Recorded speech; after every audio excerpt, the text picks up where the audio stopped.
Pneumonia atau radang paru adalah infeksi pada paru-paru yang disebabkan oleh bakteri, virus, ataupun jamur. Akibat peradangan tersebut, jaringan syaraf penderita akan membengkak dan menyebabkan munculnya cairan di paru-paru. Kondisi ini dikenal oleh masyarakat awam sebagai paru-paru basah. Di Indonesia, penyakit radang paru ini lebih rentan diderita anak-anak, lansia, atau orang dengan sistem kekebalan tubuh rendah. Karena gejala utamanya berupa sering batuk dan demam, banyak orang tidak menyadari dirinya terkena radang paru sehingga terlambat mendapat pengobatan.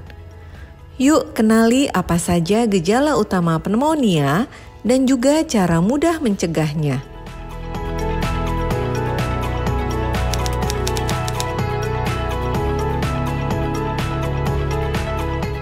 Pneumonia adalah sebuah kondisi terjadinya peradangan pada paru sehingga terjadi gangguan dalam pertukaran udara di dalam organ paru. Nah, ini biasanya disebabkan oleh infeksi, yaitu infeksi bakteri ataupun virus.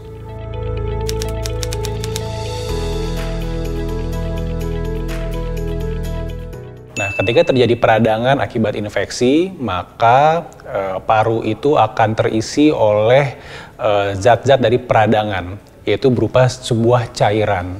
Sehingga cairan ini akan mengisi organ paru dan mengganggu proses pertukaran oksigen di dalam paru.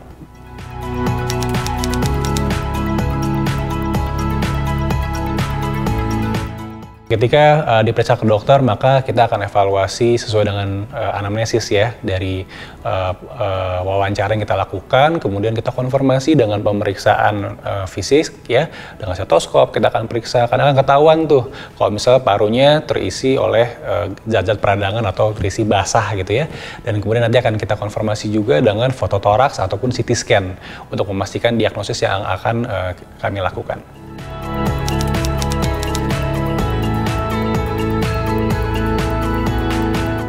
Ketika terjadi proses peradangan, maka sebenarnya akan terjadi proses terisi oleh cairan itu, gitu ya.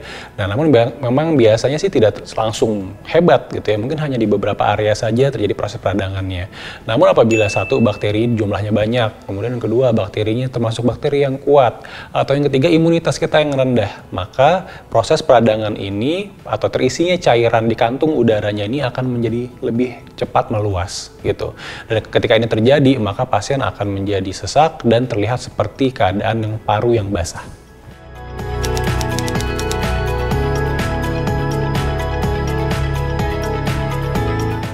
Pneumonia itu diakibatkan oleh mikroorganisme dan itu memang sangat tinggi di negara-negara tropis gitu ya. Dan pneumonia ini memang banyak diderita oleh orang-orang dengan imunitas yang rendah biasanya. Itu pada anak-anak dan lansia ataupun orang-orang dengan usia produktif namun memiliki keadaan imunokompromis, misalnya seperti pasien-pasien HIV atau mengkonsumsi obat-obatan penurun imunitas. Nah, sehingga di negara dengan kondisi banyak prevalensi orang-orang tersebut, maka angka pneumonia ini menjadi tinggi.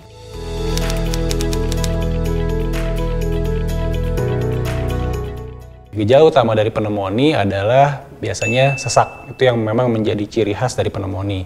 Dan dapat diikuti juga dengan batuk, apakah itu batuk kering atau batuk berdahak.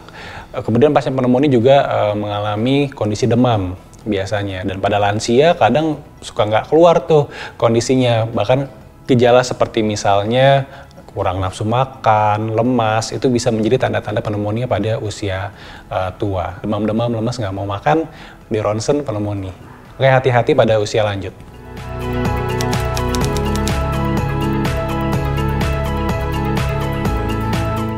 Ketika anak-anak mengalami batuk pilek, demam, dan kemudian gejala tidak kunjung membaik gitu ya, dan diikuti juga dengan tanda-tanda khusus, misalnya pernafasannya menjadi lebih tinggi, ya, nafasnya menjadi lebih terlihat capek gitu ya, ngos-ngosan, kemudian dia memakai alat bantu nafas, misalnya otot-ototnya menjadi lebih terlihat, aktivitasnya, atau misalnya work of breath-nya menjadi meningkat gitu ya, kita melihat itu hati-hati.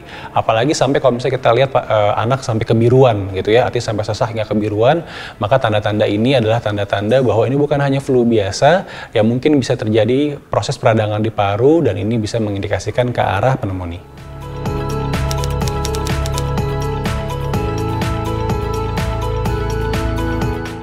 Jadi makanya COVID itu sebenarnya bukan virus biasa, karena biasanya memang virus-virus saluran nafas umumnya itu hanya menyerang saluran nafas atas.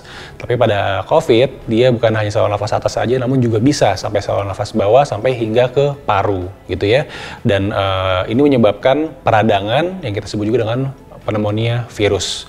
Dan ketika kita belum divaksin, maka peradangan ini menjadi sangat cepat dan sangat hebat. Sehingga banyak sekali pasien-pasien yang mengalami gangguan napas hingga gagal napas. Gitu. Makanya dengan proses vaksinasi dan keadaan sekarang virus COVID yang sudah melemah, biasanya proses terjadinya pneumonia akibat COVID ini menjadi berkurang jumlah kasusnya.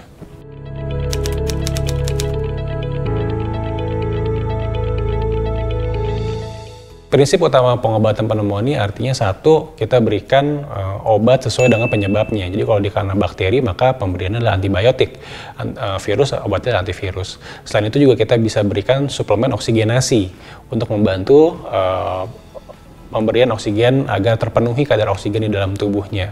Di luar dari itu, obat-obat lain seperti pengencer dahak dan lain-lain itu sebagai suportif dalam pengobatan pneumonia.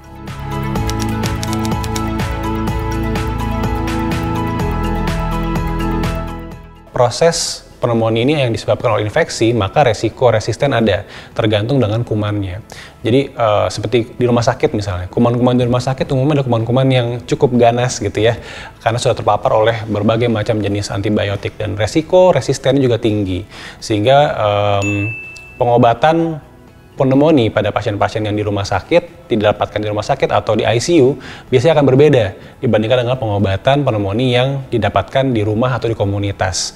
Karena tadi, semakin kuat bakterinya, maka jenis obat yang sensitif juga akan menjadi semakin sedikit.